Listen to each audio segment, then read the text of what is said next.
বাংলাদেশে যেন তেন প্রকারে নির্বাচন করবেন, নির্বাচন কমিশনকে জনগণ ছেড়ে দিবে, সরকারকে ছেড়ে দিবে, এটা ভাবার কোনো কারণ নেই। কারণ জনগণ দীর্ঘ 17 বছর ধরে, মানে 16 বছর ধরে তারা কিন্তু ভোট দিতে পারেনি। কারণ এই দিনের ভোট রাত্রে হয়েছে এবং ভোটারবিহীন ব্যালট বাক্স বোঝাই হয়েছে।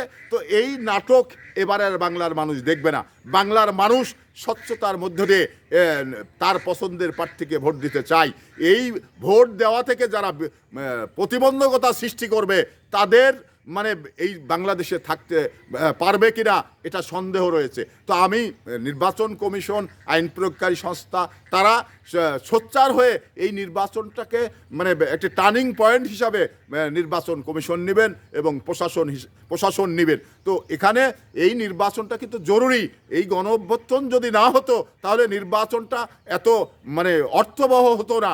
এই অর্থবহ নির্বাচন মানে স্বচ্ছ করার জন্যে সরকার বা নির্বাচন কমিশন যথেষ্ট দায়বদ্ধতার জায়গায় রয়েছে।